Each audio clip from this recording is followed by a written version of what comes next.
My name is Arthur Vance and I'm 52 years old. For most of my life, I've called Port Sterling, Oregon my home. It's a town that feels like it's perpetually caught between the deep green of the forests and the deep gray of the Pacific. The air always has a bit of a bite to it, a mix of salt and pine and damp earth. I've worked for the Oregon Department of Coastal Resources for close to 30 years. It's a steady job, a quiet job.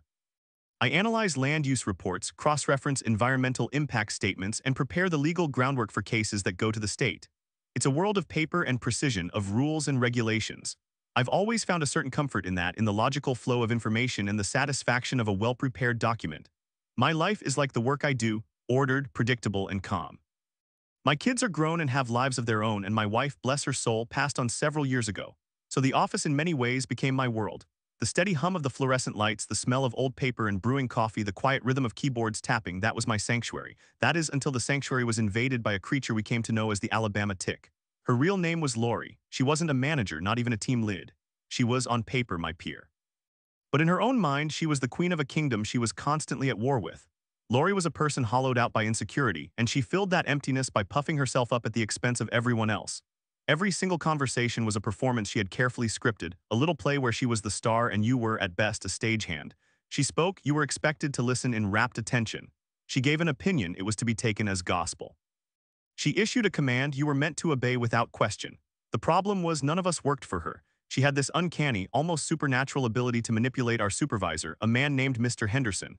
Henderson was a decent enough fellow, but he had a spine made of jelly. Lori had some kind of protected status from a previous complaint, and she wielded it like a broadsword and a tower shield. The slightest pushback from anyone, and she'd whisper the words human resources or lawsuit, and Henderson would fold like a cheap suit. That's how she got her first nickname. One of the guys in the field office, a history buff named Carl, started calling her the Alabama tick. He got it from an old action movie where a character says the bad guys were dug in deeper than an Alabama tick. That was Lori. She'd latched onto the power structure of our office, and no amount of pulling or pleading could get her off. She made it her personal mission to be the office watchdog, not for anything important, mind you, not for major errors in policy or procedure.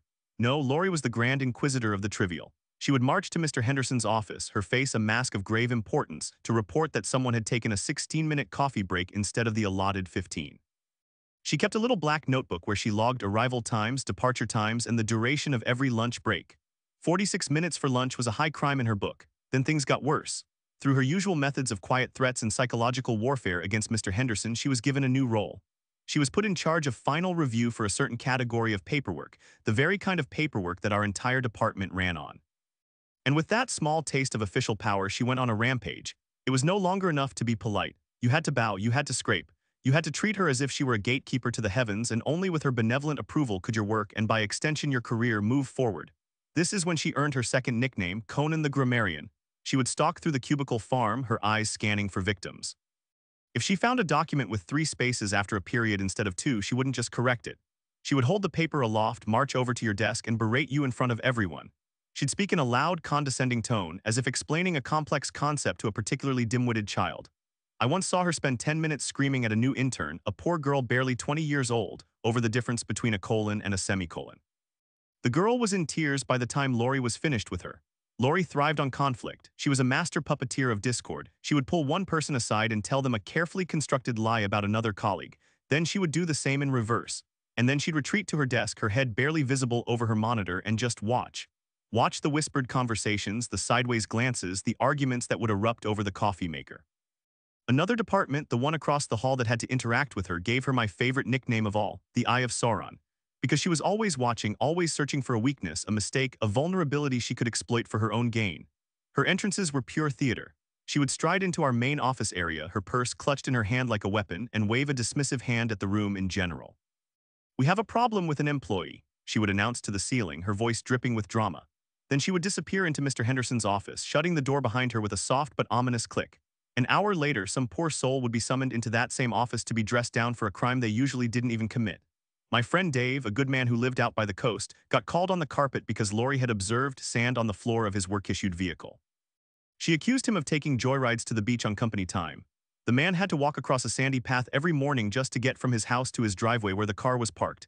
It didn't matter. In Lori's world, suspicion was the same as guilt. For a long time, it felt like we were trapped in this gray, soul-crushing fog of her making. Morale was at an all-time low. People stopped talking to each other, afraid that any casual comment could be twisted and used against them. The quiet hum of the office I once loved had been replaced by a tense, suffocating silence. We were all just trying to survive, to keep our heads down and avoid the gaze of the Eye of Sauron. My turn was coming, I knew it. And I was dreading the day she finally fixed her gaze on me. That day arrived on a Tuesday. The sky outside was the color of wet cement and a steady drizzle was tapping against the windows. I was deep into one of the most complex projects of my career. It was a land use dispute involving a local environmental group and a major logging company. The paperwork was a mountain of geological surveys, legal precedents, and ecological impact reports. The department was relying on me to get it right. A single mistake could lead to a massive lawsuit and the potential destruction of a sensitive wetland habitat. I was in the zone, a state of deep focus where the outside world melts away and it's just me and the data.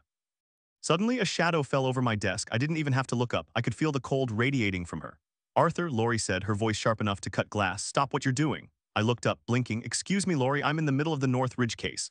I said stop, she repeated, not even acknowledging what I'd said. "You're working for me now." I just stared at her, confused. "Working for you, doing what?"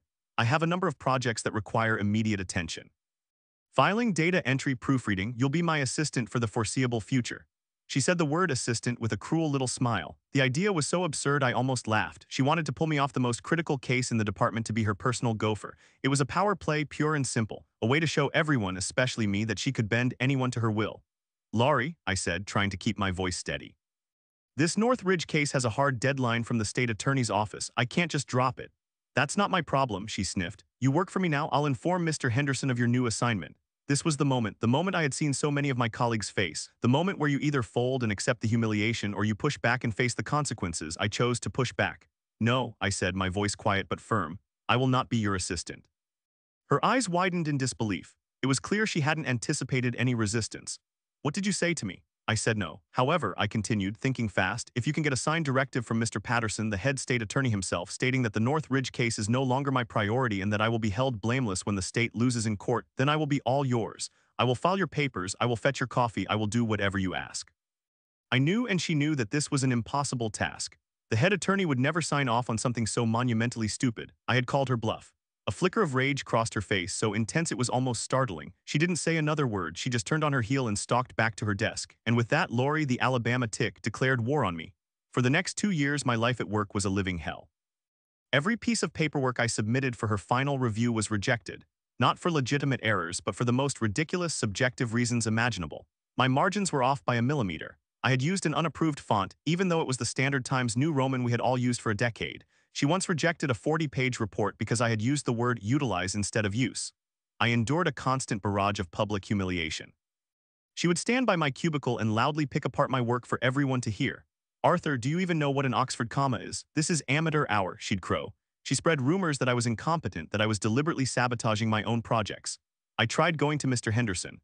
I presented him with a folder full of documented instances of her harassment, of her baseless rejections that were now putting the North Ridge case dangerously behind schedule. He wrung his hands, looked at the ceiling, and mumbled something about interpersonal conflicts and learning to work together. He was terrified of her. I was on my own. The quiet satisfaction I used to get from my job was gone, replaced by a constant, gnawing anxiety. I started dreading Monday mornings. I'd sit in my car in the parking lot, my hands gripping the steering wheel, just trying to build up the mental fortitude to walk through the doors and face another day of her torment. It was a slow, grinding process that wore me down bit by bit. I felt helpless. My work, the one thing I had taken pride in, was being systematically dismantled by a petty tyrant, and there was nothing I could do about it. That was my low point. The belief that all was lost, that I would either have to quit the job I had dedicated my life to or endure this misery until retirement. I felt the walls closing in and I could see no way out. The Eye of Sauron was fixed on me, and its glare was burning me to the core. Then one day the tide began to turn. Mr. Henderson, our jelly-spine supervisor, finally accepted a transfer to another department. We were all holding our breath, praying we wouldn't get someone even worse. His replacement was a man named Mr. Grant, a tall, no-nonsense guy with a reputation for being tough but fair. On his first day, Lori tried her usual tactic. She made her grand entrance, announced that we have a problem with an employee, and swept into his office, closing the door. We all exchanged worried glances. She was in there for a solid hour. We could hear the faint, angry murmur of her voice, undoubtedly poisoning the new boss against all of us. Finally, the door opened. Lori walked out looking smug. But then Mr. Grant leaned out of his office and his voice boomed across the room. "Laurie," he said, "get the hell out of my office and get back to work." The entire office went dead silent. You could have heard a paperclip drop. Lori froze, her face turning a blotchy red. She scurried back to her desk without a word. For the first time in years, there was a glimmer of hope. Without her shield, without Mr. Henderson cowering in fear, her power was diminished. But the war on me continued. She still had control over my paperwork and she used it with vindictive glee. But my chance for revenge, my opportunity to finally fight back, came from a very unexpected place. Our job, while mostly office-based, had a field component that required us to maintain a certain level of physical fitness. 4 times a year, every single one of us had to pass a physical qualification test. It involved a timed run, scaling a short wall, and a gear carry. It wasn't extreme, but you had to be in decent shape to pass. And due to a staffing shuffle under our new boss, Mr. Grant, I was put in charge of administering the next qualification test. I was the one who would run the timer, who would check the form, who would pass or fail each employee. And I knew something about Lori that she tried very hard to hide. She was terrible at it. She always barely scraped by, huffing and puffing, complaining the whole time. The day of the test arrived. It was a crisp, clear autumn morning. I watched as everyone gathered on the small track behind our main building. I saw Lori stretching, a look of profound annoyance on her face. Before the test began, I walked over to her desk in the main office. She was pointedly ignoring me, shuffling papers. I leaned down, my voice low and calm, a mirror of the way she had spoken to me so many times. "Lori," I said, "so you want to play this game? Okay, let's play this game." A flash of fear, real and unfiltered, crossed her eyes before she could hide it. The test began. I stood by the track with my clipboard and stopwatch. When it was Lori's turn for the run, I watched her like a hawk. "Are you even trying to pass, Lori?" I called out, my voice carrying across the field. "What's your major malfunction? Pick up your knees." My words were her words. My tone was her tone. It was a perfect, chilling echo of the abuse I had endured for 2 years. She shot me a look of pure hatred but kept plodding along. She failed the run by 20 seconds. Next was the wall climb. She struggled, her arms flailing, unable to get a good grip. I stood at the base of the wall looking up at her. "Is there a problem, or are you just not physically capable of performing the basic requirements of your job?" I asked, loud enough for the half-dozen people nearby to hear. She eventually tumbled back down, failing that portion as well. At the end of the test, after everyone else had passed and was packing up to leave, I walked to the small observation tower that overlooked the track. I keyed the microphone for the public address system, the same system used for general announcements. My voice boomed across the entire complex, echoing off the buildings, audible in every office, including her own. "Attention all personnel," I said, my voice cold and clear. "All those who have failed the physical qualification test must report to the tower immediately for mandatory retraining."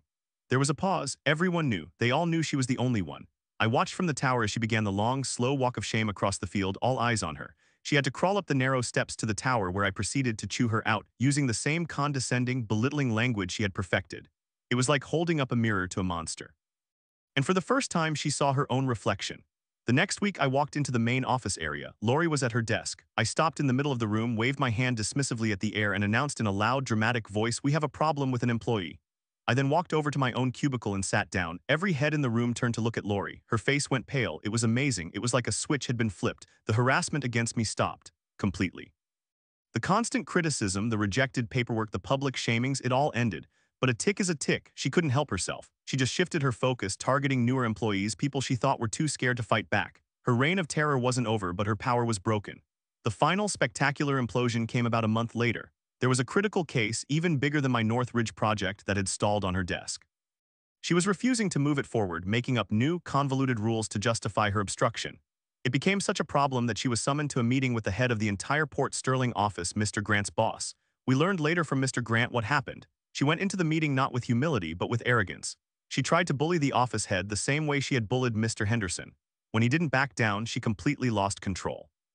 She became unglued, screaming at him, accusing him of incompetence and trying to ruin her career. 5 minutes after that meeting ended, an email went out to the entire department. Lori was being immediately removed from her position overseeing paperwork. Her new duties were described as general clerical tasks. She was demoted to the mailroom. A month after that, Mr. Grant held an all-employee meeting to discuss the positive changes in the department. A replacement, a quiet and efficient man named Howard, was there.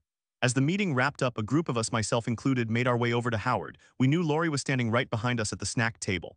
"Howard, we just want to say you've completely turned this department around," I said, my voice loud and full of sincere praise. "You're doing a wonderful job." My friend Dave chimed in even louder. "I'll say, it was so toxic in here before, it's like we can finally breathe again." We could feel her presence behind us, a vortex of rage. There was a sudden clatter. We all turned. Lori had thrown her bagel onto the floor. Her face was a twisted mask of fury and humiliation. She turned and ran out of the conference room. 15 minutes later, we got the news. She had officially put in for an early medical retirement, claiming stress. On her final day, we prepared a special farewell.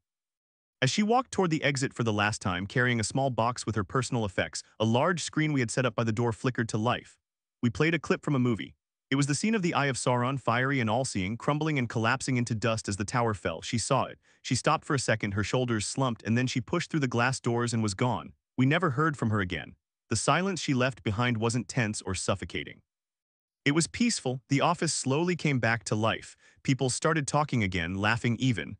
The quiet, productive hum I remembered from long ago finally returned. The Alabama tick was gone for good.